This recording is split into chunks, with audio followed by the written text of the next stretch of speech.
For those who have been around VRChat long enough, you're probably going to know what this map is within the video. I mean, this world, known as the presentation room, has been around since the beginning of VRChat.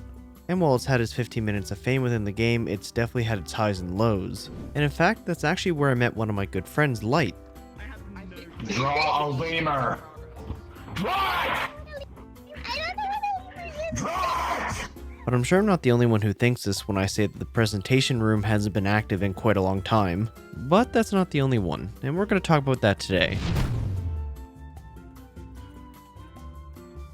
Now the first one I'm going to be talking about is the Great Pug, and this one isn't really forgotten, so to say. It just got completely dominated by the Black Cat's release, which makes sense given that the Black Cat has quest optimization and the Pug doesn't. This was the bar setting we had back when VRChat first released instead of the Black Cat, and for the first 2 years it completely dominated the worlds page and also what people would drop for portals if they wanted to go world hopping. And while it might not have taken as deep of a dive as the presentation room did, it definitely did fall off the radar.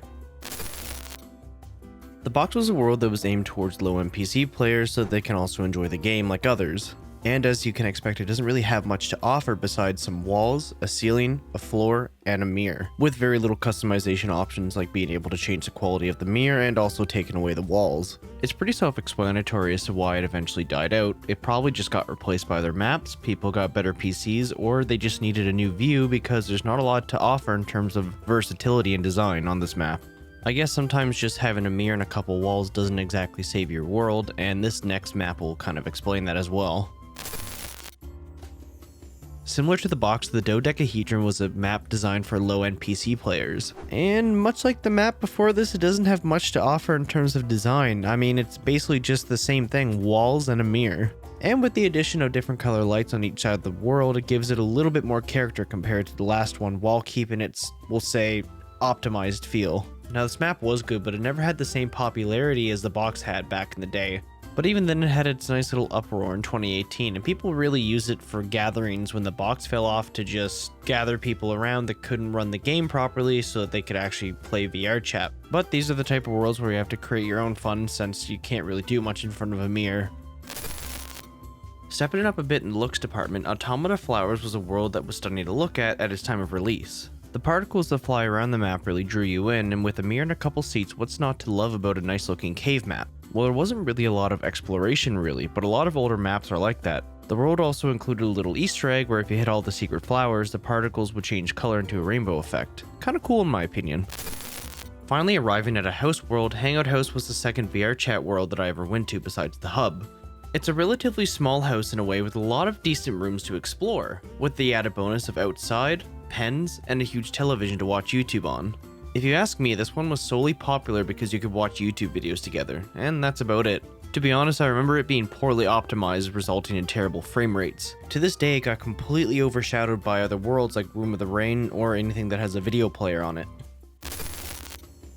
Open Mic Night is another one like the Pug that pops up from time to time but seemingly fell off the radar since VRChat's release. And if you wanted to listen to people play their instruments or sing, this would be the place to go. And for what's given, it's a decently sized area with the main lounging area, the stage area, and backstage. All in all, I'm kinda sad this one's on its last limbs because this one actually holds a lot of good memories for me.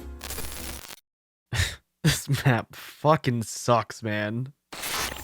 Now this next one is fun because I can't actually get any footage for it at all because it was taken down. Never Have I Ever was a world based off the classic drinking game with the same name, but turned into a VRChat map where you'd move up the line if you'd done said question.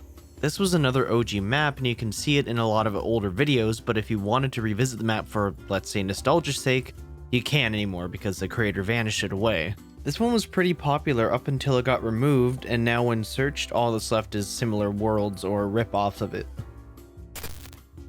Pentose at night was a classic map for people to hang around on. I mean, there's plenty of rooms with a clean minimalistic design on it, a nice view with a balcony, and the lighting wasn't harsh on the eyes.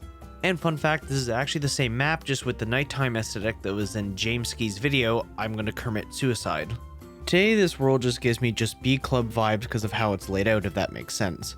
There's no real reason as to why this one faded to obscurity besides the possibility that there's a new map that was released and everyone flooded in on that. The last one on the list is the original VRChat hub world. This one's forgotten for good reason. A, they changed what the new hub world looks like, and B, no one really used it to hang out on anyway. There's very little to do anyway around the map since it was really only there to direct you through portals and show you the basics of VRChat. This world will forever go down as a forgotten piece of VRChat history and will possibly never be used again. Rest in peace, Hub World. You stole my sanity.